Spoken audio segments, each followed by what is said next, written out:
గా గడిచిన 4.5 సంవత్సరాల్లో ఇబ్బంది పడ్డారు.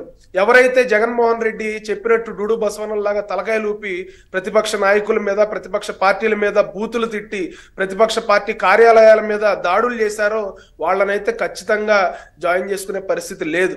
ఎందుకంటే ఈ రోజున జగన్మోహన్ రెడ్డి గారి మాటలు విని బూతులు తిట్టిన వాళ్ళు ఎవరో కూడా ఈ రోజున చాలా మందికి ఆ పార్టీలో సీట్లు లేని పరిస్థితి. ఒక నియోజకవర్గంలో ఉన్న వ్యక్తుల్ని ఇంకో నియోజకవర్గాలకు తీసుకెళ్లి అక్కడ సీట్లు కేటాయిస్తున్న పరిస్థితి. అంటే జగన్మోహన్ రెడ్డి గారే స్ట్రైట్ గా చెప్పేస్తా ఉన్నారు, నా ఎమ్మెల్యేల పర్ఫార్మెన్స్ బాలేదు, నా ఎమ్మెల్యేలు ఎవరు పనిచేయలేదు, నా పార్టీ పనిచేయలేదు, నా ప్రభుత్వం పనిచేయలేదు, కాబట్టి వీళ్ళని వేరే నియోజకవర్గాలకు తీసుకెళ్లి నేను అక్కడ వీళ్ళని శుద్ధపోసలను చేస్తానంటే ప్రజలేమి అంత చూస్తూ, అంటే వాళ్ళకి తెలియని పరిస్థితి కాదు. ఈ రోజున అందరికన్నా తెలియగల వాళ్ళు ప్రజలు. ఒక సినిమాలో డైలాగ్ ఉంటుందండి, ఒక బంగారపు హుండీని చిల్లరేసుకుంటాకి పెట్టారని ఒక డైలాగ్ ఉంటుంది. ఈ రోజున జగన్మోహన్ రెడ్డి గారు అనే ఒక వ్యక్తిని, ఒక చిల్లర ఆలోచనలు ఉన్న వ్యక్తిని, మానసికంగా సరిగ్గా లేని వ్యక్తిని ప్రజలు ఏదో ఊహించుకుని వాళ్ళు ఈ రోజున పట్టం కడితే జగన్మోహన్ రెడ్డి గారు ప్రతి ఒక్కళ్ళ నడ్డి విరిచేశారు. ప్రతి ఒక్క వ్యవస్థని నాశనం చేశారు.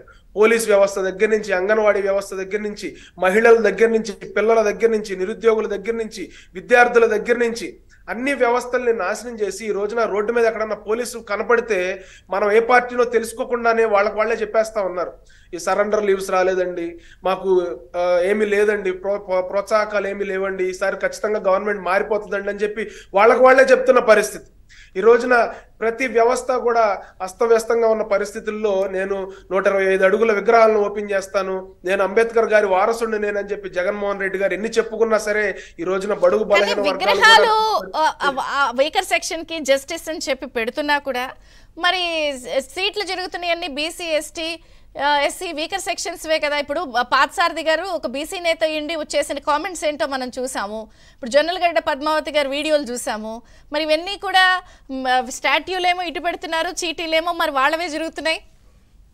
మేడం, వీళ్ళందరినీ గడిచిన 4.5 సంవత్సరాలకు ఒక భ్రమలో పెట్టారండి.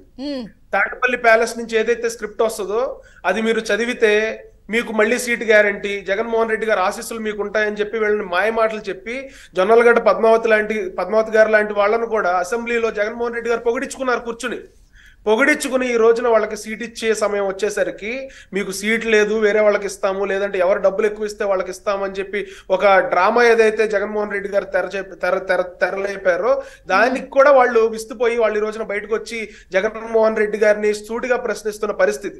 ఈ రోజున బడుగు బలహీన వర్గాల మీద దాడులు చేసి బడుగు బలహీన వర్గాల అభ్యున్నతికి మీరు తూట్లు పొడిచి అంబేద్కర్ విద్య అని చెప్పి ఆ పథకానికి పేరు మార్చి జగన్మోహన్ రెడ్డి గారి పేరు పెట్టేసుకుని 26 పథకాల దళితుల పథకాలు మీరు రద్దు చేసేసి మీరు ఈ రోజున 125 అడుగుల విగ్రహాన్ని కడితే మీరు అంబేద్కర్ గారి వారసులు అయిపోతారా అని చెప్పి సూటిగా ప్రశ్నిస్తా ఉన్నారు. ఎమ్మెల్యేలని ఎవరైతే ప్రలోభాలు పెట్టి తిట్టించారో ఈ రోజున వాళ్ళందరికీ సీట్ లేని పరిస్థితి. మంగళగిరి ఆళ్ల రామకృష్ణారెడ్డి గారిని తీసుకోండి, జగన్మోహన్ రెడ్డి గారు ఎలాంటి చండాలమైన పని చేయమంటే